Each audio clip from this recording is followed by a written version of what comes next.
Grabatzen ari garen unean, gaueko 9:38 minutu igaro diren honetan, gaur hasiko den binakako B serie txapelketako finalerdietako ligaxkaren atarikoa eta sailkapenaren pronostikoa egingo ditugu. Gogoratuko dugu, lau bikote izango direla nor baino nor gehiago, batetik zuzenean sailkatutako Senar Eskiroz eta Zubizar eta Morga Etxebarria, eta bestetik lehengo astean playoffa jokatu behar izan zuten Eiguren eta Bikuña, eta Salaberria eta Gaskue. Gogoratuko dugu, Eigurenek eta Bikuñak Zabala eta Eskuza ordezkatu zituzten Murua eta Aldaberi irabazi zietela, Salaberriak eta Gaskuek berriz Dario eta Gabirondori.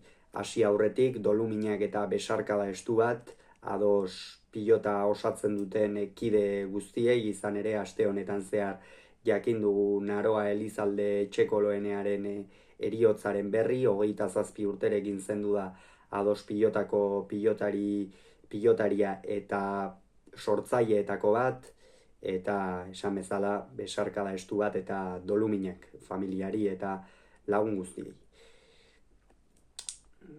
Finalerdiaetako pronostikoarekin hasita, gogoratuko dugu lau bikote horiek izango direla, eta lehen postuan Salaberria eta Gaskue ikusten ditut.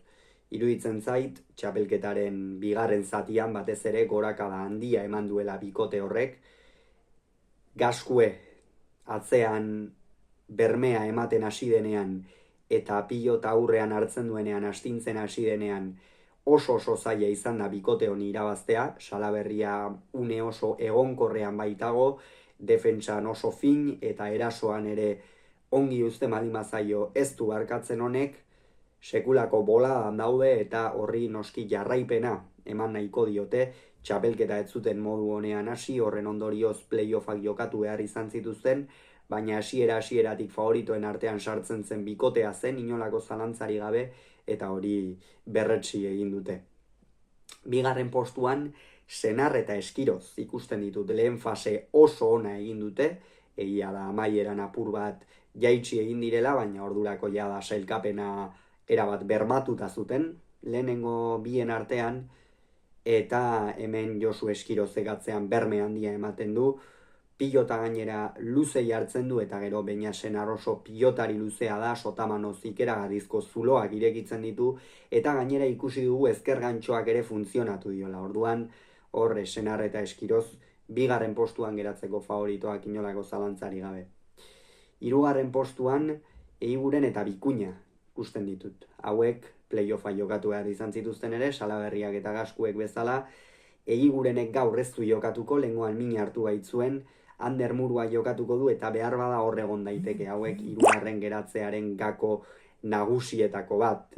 Ander Murua ikusi dugu txapelketa honetan zehar partida dezentetan, baina oraindik ere ikusten da falta zaiola zerbait, eta iruditzen zait gaurko partida teorian galdutzat eman da bintzat, edo hurrengoak irabaztea oso zail izango dutela, eta beraz hirugarren postuan Eiguren eta Bikuña, eta laugarren Zubizarreta eta Morga Etxebarria. Egia da, Bakaikoak eta Morga Etxebarriak bikote sendoa osatzen dutela. Zubizarretak lehen jardunaldi honetan ez baitu jokatuko, baina Aimar Morga Etxebarria azkenengo jardunaldi hauetan zalantza handiekin ikusi dugu, pilota astintzen bai, baina pilota garbi dezente galtzen ere, atzetikan asko kostatzen ari zaio, eta hor behar bada gakoa egon daiteke. Hala ere, hauek ere noski lehen bi postuetan sartzeko hautagaien artean inolako zalantzari gabe, baina pronostiko bat egin behar baldin bada, hauxe gurea, ea zer gertatzen den, hauxe izan da esan beharrekoa. Hurrengoan gehiago izango duzue, bitartean ongi izan, agur.